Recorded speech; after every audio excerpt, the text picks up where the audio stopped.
नमस्कार मित्रों, हिंदू धर्म के पवित्र ग्रंथों में समय के चक्रों को बड़े ही स्पष्ट रूप से परिभाषित किया गया है। जैसे 12 महीने मिलकर एक वर्ष बनते हैं, ठीक वैसे ही कई वर्ष मिलकर एक युग का निर्माण करते हैं। इसी अनुसार 4 युग मिलकर दिव्ययुग नामक एक विशेष चक्र बनाते हैं, जो 43,20,000 वर्षों तक चलता है। सतयुग, त्रेता युग, द्वापर युग और वर्तमान में कलयुग, ये सभी आपस में मिलकर 4 युगों का निर्माण करते हैं। आपको जानकर हैरानी होगी कि हिंदू धर्म में 4 धामों के 4 क्षेत्र प्रत्येक युग का प्रतिनिधित्व करते हैं, जिसमें से बद्रीनाथ प्रथम युग सतयुग से संबंधित है, रामेश्वरम त्रेता युग से संबंधित है, द्वारका द्वापर युग से संबंधित है और पुरी वर्तमान युग यानी कि कलयुग से संबंधित है। 4 धाम हिंदू धर्म के सबसे महत्वपूर्ण तीर्थ स्थल माने जाते हैं।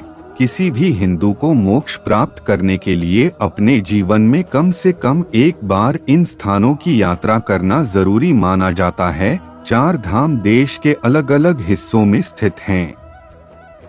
उत्तर में बद्रीनाथ, पश्चिम में द्वारका, पूर्व में पुरी और दक्षिण में रामेश्वरम। इनका उल्लेख जगतगुरु आदि गुरु शंकराचार्य ने भी किया है। उत्तराखंड में 4 तीर्थ स्थलों यमुनोत्री, गंगोत्री, केदारनाथ और बद्रीनाथ के एक और छोटे स्तर का छोटा 4 धाम कहा जाता है।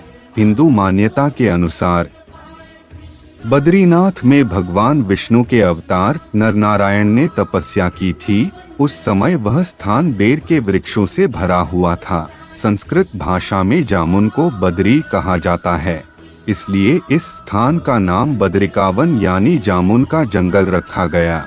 जिस स्थान पर नरनारायण ने तपस्या की थी, वहां एक बड़ा बेर का पेड़ बारिश और धूप से उन्हें बचा रहा था।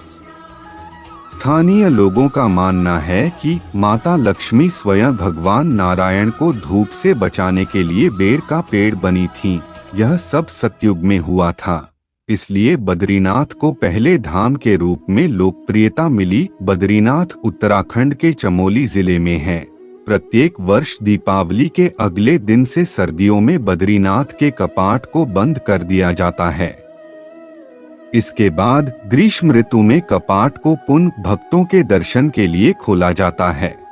दूसरे धाम रामेश्वरम में त्रेता युग के दौरान भगवान प्रभु श्री राम ने एक शिवलिंगम का निर्माण किया और भगवान शिव का आशीर्वाद पाने के लिए इसकी पूजा की। रामेश्वरम नाम का शब्दार्थिक अर्थ राम के भगवान होता है। यह भी माना जाता है कि वहां भगवान राम के पद चिन्ह आज भी मौजूद हैं।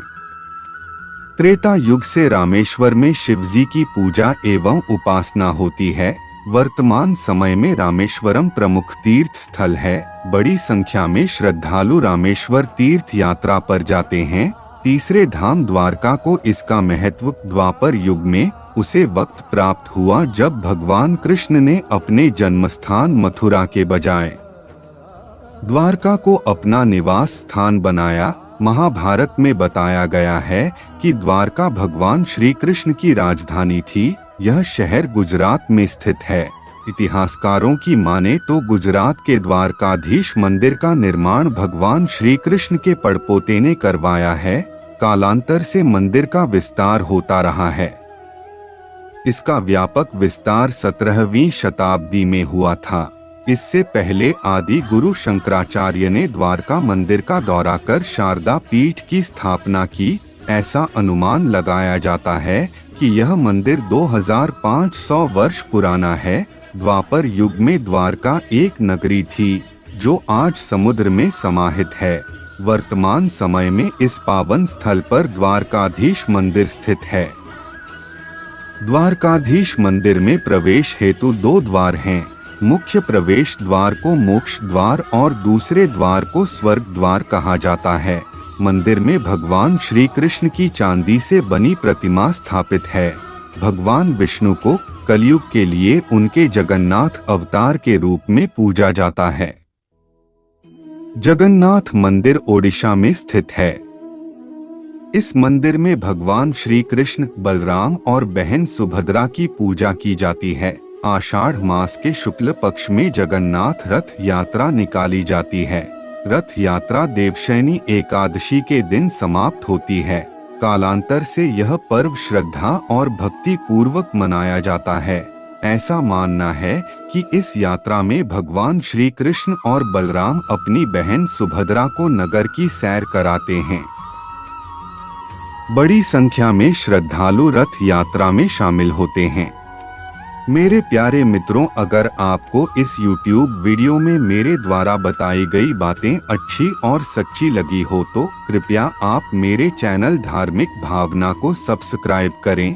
तत्पश्चात इस वीडियो को लाइक जरूर करें तथा इस वीडियो को ज्यादा से ज्यादा लोगों तक शेयर करें, क्योंकि धर्म के प्रचार प्रसार के इस नेक कार्य में आपका सहयोग अपेक्षित है।